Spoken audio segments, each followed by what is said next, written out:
പ്രിയപ്പെട്ട കൂട്ടുകാരെ, നമസ്കാരം. എക്സാമിനേഷൻ ബോർഡിൻ്റെ വിജ്ഞാപനം വന്നിരിക്കുകയാണ്. നിരവധി ഒഴിവുകളാണ് നിങ്ങളെ കാത്തിരിക്കുന്നത്. ഇനിയുള്ള ദിവസങ്ങൾ കൃത്യമായി പരിശീലിച്ചാൽ റാങ്ക് ലിസ്റ്റിൽ ഇടം നേടാനും ഉദ്യോഗം ലഭിക്കുവാനും തീർച്ചയായും സാധിക്കുന്നതാണ്. ഇതിനായി എഡ്യൂക്കോസിൻ്റെ യൂട്യൂബ് ക്ലാസ്സുകളും ഓൺലൈൻ ക്ലാസ്സുകളിലും പങ്കെടുത്ത് കൃത്യമായി പരിശീലനം നടത്തുക. ഇനിയും ഈ ചാനൽ സബ്സ്ക്രൈബ് ചെയ്തിട്ടില്ലാത്തതുണ്ടെങ്കിൽ ചാനൽ സബ്സ്ക്രൈബ് ചെയ്യുക, ബെല്ലൈക്കൺ അമർത്തുക, അതോടൊപ്പം ഓൾ എന്ന് പറയുന്ന ഓപ്ഷൻ എനേബിൾ ചെയ്യുക. ക്ലാസ്സുകളെ സംബന്ധിച്ചുള്ള നോട്ടിഫിക്കേഷനുകൾ എത്രയും വേഗം നിങ്ങൾക്ക് ലഭിക്കുന്നതാണ്. ഇന്നത്തെ ക്ലാസ് ഒരു പ്രധാനപ്പെട്ട ഭാഗമാണ്. സഹകരണ നിയമത്തിലും ചട്ടത്തിലും ഡെഫിനിഷൻ എന്ന് പറയുന്നൊരു ഭാഗമുണ്ട്. അതായത് സഹകരണ നിയമത്തിൽ സെക്ഷൻ 2 എന്ന് പറയുന്ന ഡെഫിനിഷനാണ്, ചട്ടത്തിൽ റൂൾ 2 എന്ന് പറയുന്നത് ഡെഫിനിഷനാണ്. ഈ ഭാഗത്ത് നിന്ന് നിരവധി ക്വസ്റ്റ്യൻസ് മുൻ വർഷങ്ങളിൽ ചോദിച്ചിട്ടുണ്ട്. കൃത്യമായി മനസ്സിലാക്കി വെക്കുകയാണെങ്കിൽ എല്ലാ പരീക്ഷകൾക്കും നിങ്ങൾക്ക് നന്നായി എഴുതാവുന്നതാണ്. ക്ലാസ്സിലേക്ക് കടക്കാം. Section 2A deals with option A assisted society, B apex society, C central society, D federal society. Answer B ആണ്, അപ്പെക്സ് സൊസൈറ്റി. ആൻസർ ബി ആണ്, apex society. Dash means a society have the whole of the state as its area of operation and having as its members only other societies with similar objects and declared as such by the registrar. Dash means a society have the whole of the state as its area of operation and having as its members only other societies with similar objects and declared as such by the registrar. Option A Central Society, B Federal Society, C Assisted Society, D Apex Society. Answer option D ആണ്, apex society. Answer D ആണ്, apex society. അതായത് ഒരു apex സൊസൈറ്റിയുടെ area of operation whole of the state ആയിരിക്കും. Area operation എങ്ങനെയാണെന്ന് ചോദിച്ചാൽ whole of the state ആയിരിക്കും. Apex സൊസൈറ്റിയുടെ മെമ്പർമാരാരെന്ന് ചോദിച്ചാൽ സൊസൈറ്റീസ് വിത്ത് സിമിലർ ഒബ്ജക്റ്റ് എന്ന് തന്നെ എഴുതണം. സൊസൈറ്റികളാണ് അപ്പെക്സ് സൊസൈറ്റിയുടെ മെമ്പർമാർ, സൊസൈറ്റികളാണ്. എന്നാൽ സൊസൈറ്റീസ് വിത്ത് സിമിലർ ഒബ്ജക്റ്റ്, അതായത് അപ്പെക്സ് സൊസൈറ്റിയുടെ അതേ ഒബ്ജക്റ്റ് ഉള്ള മറ്റ് സൊസൈറ്റികളായിരിക്കും അപ്പെക്സ് സൊസൈറ്റിയുടെ മെമ്പർമാരെ എന്ന് മനസ്സിലാക്കി വെക്കുക. അതുകൂടാതെ ആര് ഡിക്ലെയർ ചെയ്തിരിക്കണം? രജിസ്ട്രാർ ഡിക്ലെയർ ചെയ്തിരിക്കണം. ഈ 3 കാര്യങ്ങൾ ഓർത്തിരിക്കുക. Section 2AA deals with A apex society, B federal society, C assisted society, D central society. Answer option C ആണ്, assisted society. Answer option C ആണ്, assisted society. Dash means a cooperative society which has received the government assistance in the form of share capital, loan, grant, or any other financial assistance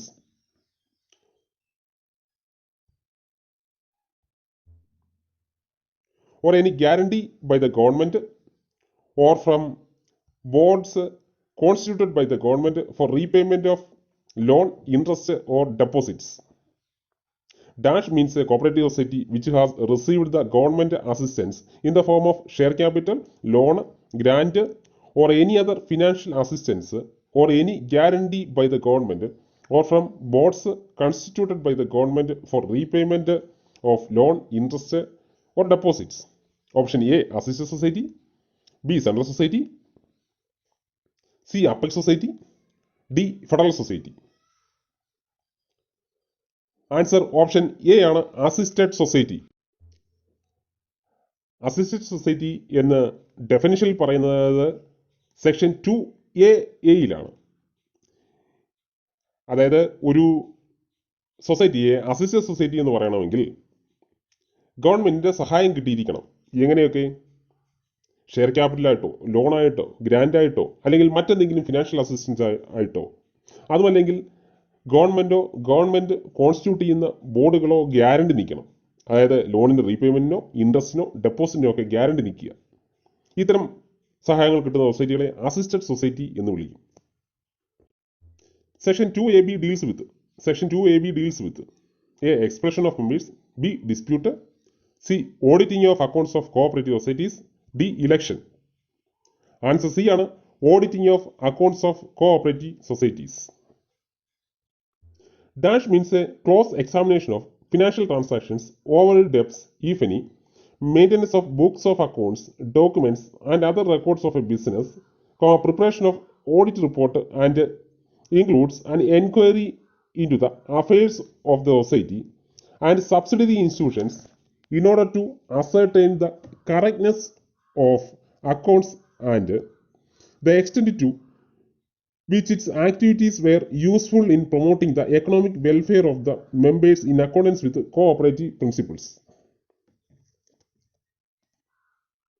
Options A. Auditing of accounts of cooperative societies, B. Election, C. Expulsion of members, D. Dispute. Answer A ആണ്, auditing of accounts of cooperative societies. Auditing എന്ന് പറയുന്നത് section 2AB-യിൽ define ചെയ്തിരിക്കുന്നു. എന്നാൽ ശ്രദ്ധിക്കുക, audit എന്ന് പറയുന്നൊരു section ഇല്ല. Auditing എന്താണെന്ന് പറഞ്ഞിരിക്കുന്നു. ഓഡിറ്റിംഗ് ഡിഫൈൻ ചെയ്തിരിക്കുന്നത് സെക്ഷൻ 2AB-യിലാണ്. ഓഡിറ്റ് എന്ന് പറയുന്ന സെക്ഷൻ ഇല്ല. എന്നാൽ ഓഡിറ്റ് എന്ന് പറയുന്ന റൂളുണ്ട്. റൂൾ 64 ഓഡിറ്റ് എന്ന് പറയുന്ന റൂള് 64. ചാപ്റ്റർ 8 ആക്ടില് ചാപ്റ്റർ 8 പാർട്ട് എ എന്ന് പറയുന്നത്, ആക്ടിലെ ചാപ്റ്റർ 8 പാർട്ട് എ എന്ന് പറയുന്നത് ഓഡിറ്റാണ്. ആക്ടില് ചാപ്റ്റർ 8 പാർട്ട് എ എന്ന് പറയുന്നത് ഓഡിറ്റാണ്. റൂൾ 64 എന്ന് പറയുന്നത് ഓഡിറ്റാണ്. ഓഡിറ്റിനെ ഡിഫൈൻ ചെയ്തിരിക്കുന്നത്, ഓഡിറ്റ് എന്താണെന്നുള്ള ഡിഫൈൻ ചെയ്തിരിക്കുന്നത് സെക്ഷൻ 2AB-യിലാണ്. Section 2B deals with A surcharge, B tribunal, C probation, D bylaws. Answer D ആണ്, bylaws.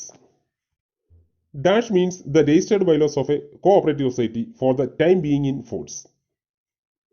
Option A probation, B bylaws, C surcharge, D tribunal. Answer option B ആണ്, bylaws. അതായത് ഒരു സംഘത്തിന്റെ bylaw എന്ന് പറയണമെങ്കിൽ അത് രജിസ്ട്രേഡ് ആവണം. രജിസ്ട്രേഡ് ബൈലോയാണ് ഇത് ബൈലോ എന്ന് അറിയപ്പെടുന്നത്. ബൈലോയെ സംബന്ധിച്ച് പറയുമ്പോൾ മോഡൽ ബൈലോ റൂൾ 6 ആണ്. സബ്ജക്റ്റ് മാറ്റർ ഓഫ് ബൈലോ എന്ന് പറയുന്നത് സെക്ഷൻ 13A-യിലും റൂൾ 5-ലുമാണ് പറഞ്ഞിരിക്കുന്നത്. Subject matter of bylaw section എത്രയാണെന്ന് ചോദിച്ചാൽ 13A, റൂൾ എത്രയാണെന്ന് ചോദിച്ചാൽ rule 5. Model bylaw rule 6. Bylaw define ചെയ്തിരിക്കുന്നത് സെക്ഷൻ 2B-യിലാണ്. Section 2C deals with option A central society, B circle cooperative union, C assisted society, D apex society. Answer option B ആണ്, circle cooperative union. Circle cooperative union define ചെയ്തിരിക്കുന്നത് 2C-യിലാണ്. Circle cooperative യൂണിയന്റെ section എത്രയാണെന്ന് ചോദിച്ചാൽ 88 ആണ്. Circle cooperative യൂണിയന്റെ section എത്രയാണെന്ന് ചോദിച്ചാൽ 88 ആണ്. സർക്കിൾ കോപ്പറേറ്റീവ് യൂണിയന്റെ റൂൾ എത്രയാണെന്ന് ചോദിച്ചാൽ, സർക്കിൾ കോപ്പറേറ്റീവ് യൂണിയൻ എന്ന് ഹെഡിങ് ഉള്ള റൂൾ ഏതാണെന്ന് ചോദിച്ചാൽ റൂൾ 127 ആണ്. എന്നാൽ സ്റ്റേറ്റ് കോപ്പറേറ്റീവ് യൂണിയൻ എന്ന് പറഞ്ഞാൽ സ്റ്റേറ്റ് കോപ്പറേറ്റീവ് യൂണിയൻ ഡിഫൈൻ ചെയ്തിരിക്കുന്നത് 2S-ലാണ്. State cooperative union state cooperative യൂണിയനെ പറ്റി പറയുന്ന സെക്ഷൻ 89 ആണ്. സ്റ്റേറ്റ് കോപ്പറേറ്റീവ് യൂണിയൻ എന്ന് പറയുന്ന സെക്ഷൻ 89 ആണ്. എന്നാൽ സ്റ്റേറ്റ് കോപ്പറേറ്റീവ് യൂണിയൻ എന്ന് പറയുന്ന റൂള് 147 ആണ്. സ്റ്റേറ്റ് കോപ്പറേറ്റീവ് യൂണിയൻ എന്ന് പറയുന്ന റൂള് 147 ആണ്. സ്റ്റേറ്റ് കോപ്പറേറ്റീവ് യൂണിയൻ ഡിഫൈൻ ചെയ്തിരിക്കുന്നത് 2S-ലാണ്. സ്റ്റേറ്റ് കോപ്പറേറ്റീവ് യൂണിയൻ സെക്ഷൻ 89 ആണ്. സ്റ്റേറ്റ് കോപ്പറേറ്റീവ് യൂണിയൻ എന്ന് പറയുന്ന റൂള് 147 ആണ്. Section 2D deals with option A central society, B assisted society, C apex society, D cooperative society. Answer option A ആണ് central society. Answer option A ആണ് central society. Dash means a society having jurisdiction over one or more revenue districts but not the whole of the state as its area operation and having as its members only other societies and declared as such by the registrar or the government. Options A Apple Society, B Cooperative Society, C Central Society, D Assisted Society. Answer option C ആണ് central society. നിരവധി തവണ പരീക്ഷയ്ക്ക് ചോദിച്ചിട്ടുള്ളതാണ്. ഇതിൽ നിന്നും 3-4 questions ഈ ഡെഫിനേഷനിൽ നിന്ന് തന്നെ ചോദിക്കാം. അതായത് ഒരു സെൻട്രൽ സൊസൈറ്റിയുടെ ഏരിയ ഓഫ് ഓപ്പറേഷൻ എങ്ങനെയാണ്? ഒന്നോ ഒന്നിലധികമോ ജില്ലകൾ അങ്ങനെ തന്നെയാണോ? എന്നാൽ സ്റ്റേറ്റ് മൊത്തമാകരുത്. ഏരിയ ഓപ്പറേഷൻ ഒരു സംസ്ഥാനം മുഴുവനും ആകരുത്. ഒന്നോ ഒന്നിലധികമോ, ഒരു ജില്ലയാകാം, ഒന്നിലധികം ജില്ലയാകാം, പക്ഷെ ഒരു സംസ്ഥാനം വരെ ആകരുത്. പിന്നെന്താണ്? മെമ്പേഴ്സ്, ഒരു സെൻട്രൽ സൊസൈറ്റിയുടെ മെമ്പേഴ്സ് എന്ന് പറയുന്നത് സൊസൈറ്റികളാണ്, മറ്റു സൊസൈറ്റികളാണ്. സെൻട്രൽ സൊസൈറ്റിയുടെ മെമ്പർ എന്ന് പറഞ്ഞാൽ സൊസൈറ്റികളാണ്, സൊസൈറ്റികൾ എന്നുള്ളതാണ്. ആര് ഡിക്ലെയർ ചെയ്തിരിക്കണം?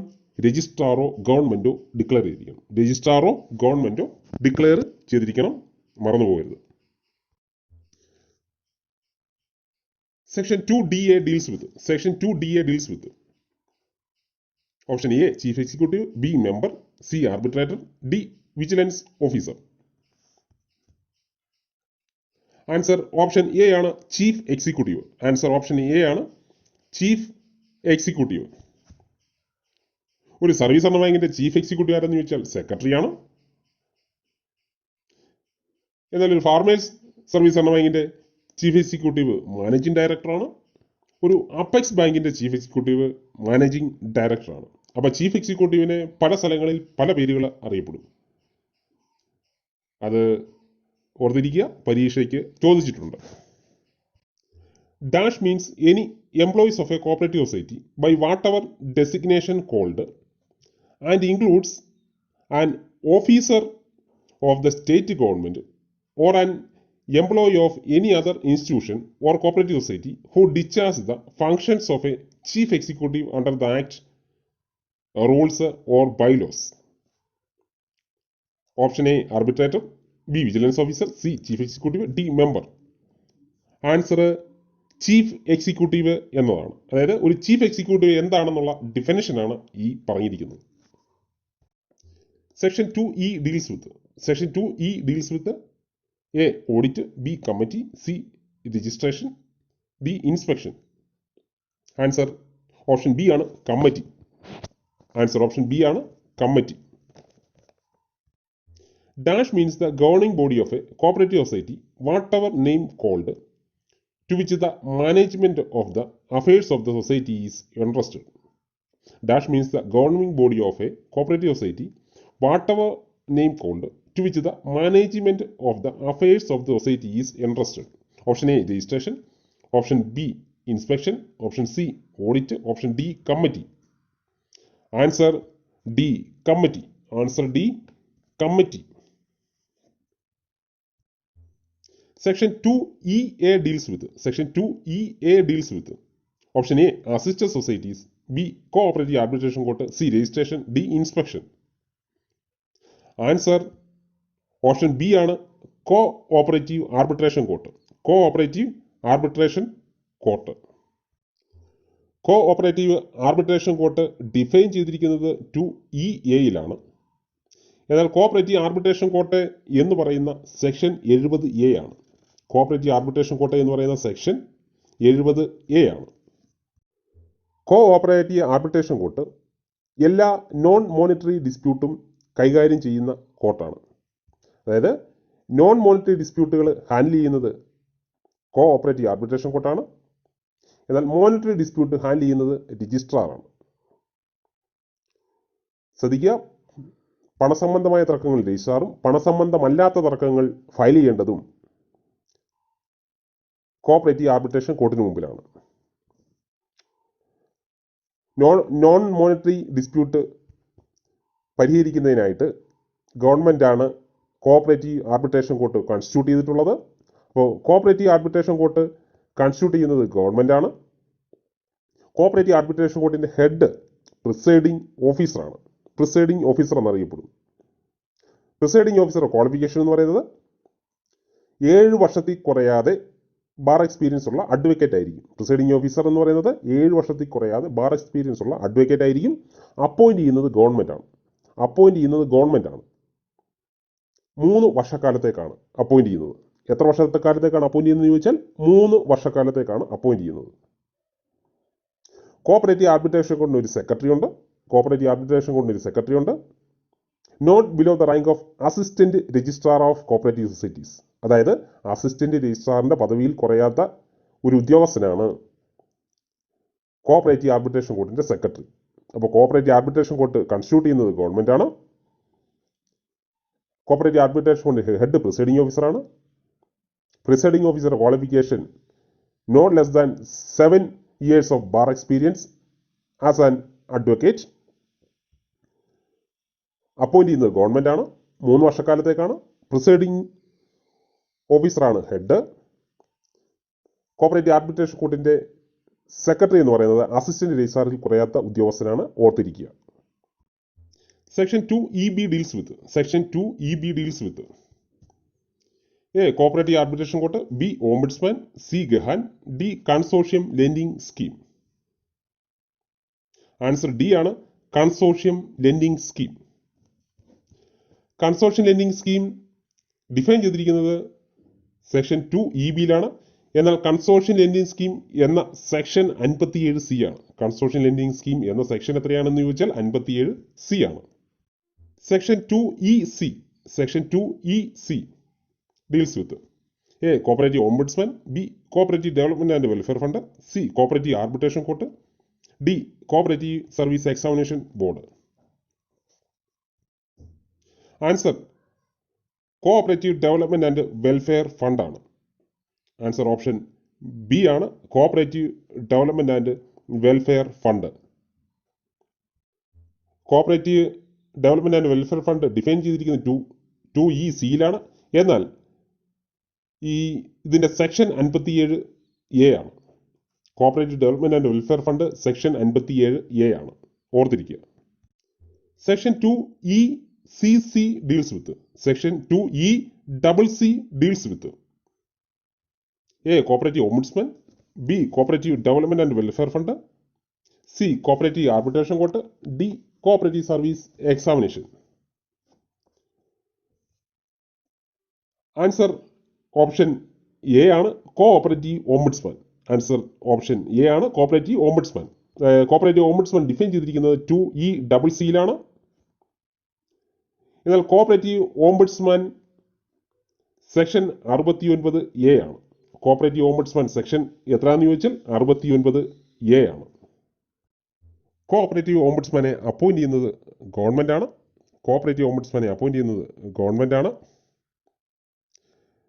കോഓപ്പറേറ്റീവ് ഓംബുഡ്സ്മാൻ്റെ ക്വാളിഫിക്കേഷൻ എന്ന് പറഞ്ഞാൽ മിനിമം 10 വർഷത്തെ ബാർ എക്സ്പീരിയൻസ് ഉള്ള ആളായിരിക്കണം.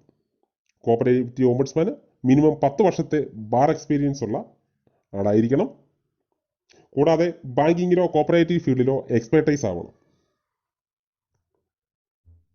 3 വർഷക്കാലത്തേക്കോ അല്ലെങ്കിൽ 65 വയസ്സോ ഏതാണോ ആദ്യം വരുന്നത് അതാണ് കോഓപ്പറേറ്റീവ് ഓംബുഡ്സ്മാൻ്റെ കാലാവധി എന്ന് പറയുന്നത്.